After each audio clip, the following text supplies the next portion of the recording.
The 48th verse of the Tao Te Ching. Quote, "Learning consists of daily accumulating.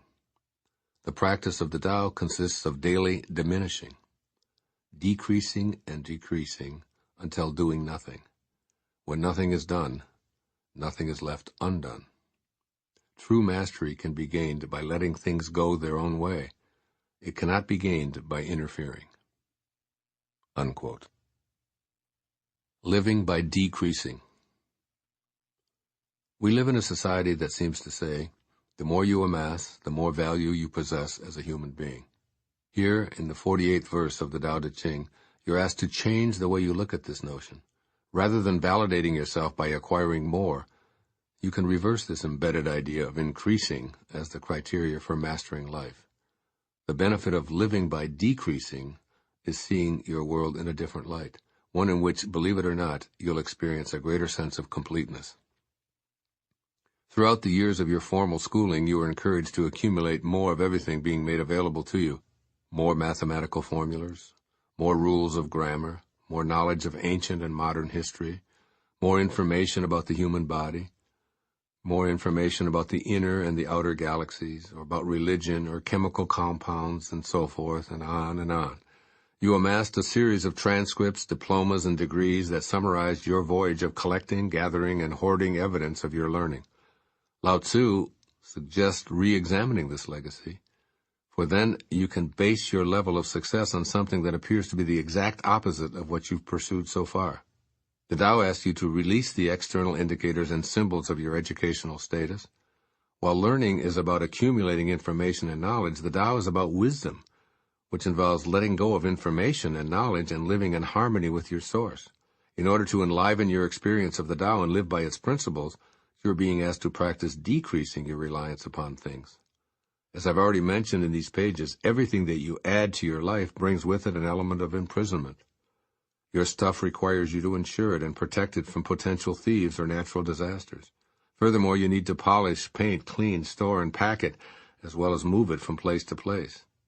There's infinite wisdom in the ideas that Lao Tzu outlines in this verse of the Tao Te Ching, especially in his view that true mastery can only be gained by freeing yourself of attachments to things and, in fact, downsizing what you already have.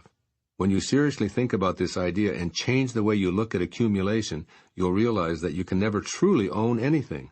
Native Americans once had no term for owning land. Today, the modern individual's purchase of a piece of property involves an endless cascade of legal maneuvers, including title searches and liens and attorney's fees and mortgages and tax stamps and so on. We've created gargantuan hurdles for the purchase and ownership of a piece of land that we only really occupy temporarily. Lao Tzu urges you to think of yourself as a guest here rather than a proprietor. Cease interfering with the natural world by doing as much as you can to decrease your impact on the environment. That is, live in harmony with the no-thingness state from which you emerged and to which you are destined to ultimately return. Lao Tzu says that you must think about your lifetime, your parentheses in eternity, as an opportunity to be in harmony with the always decreasing Tao by putting into practice these suggestions.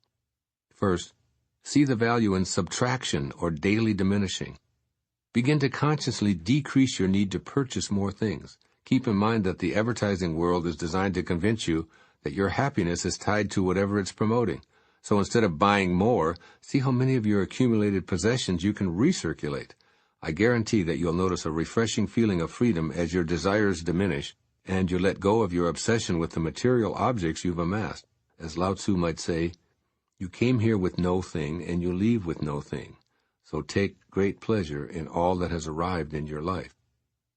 There's even greater pleasure to be had in knowing that your ability to live peacefully and happily isn't dependent upon how much stuff you add to your life.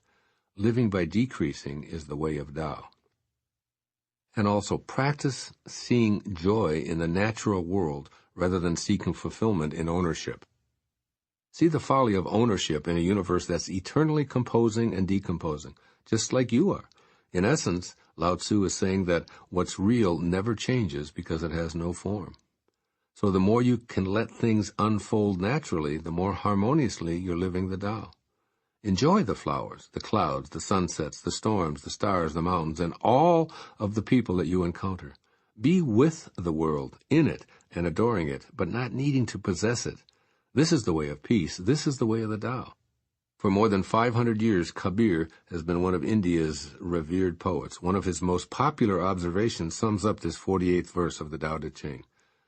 He says, quote, "The fish in the water that is thirsty needs serious professional counseling," unquote. Do the Tao now. Right this moment, let go of 5 items that you've had in your possession, putting them in circulation so that others might find them. Next, pick something that has some particular value to you and give it away. That's right, give it away. It's important that it be something you really like, for the more attachment you have to an item, the greater the joy you'll feel as you let it go. This can become a practice of living a life of daily diminishing.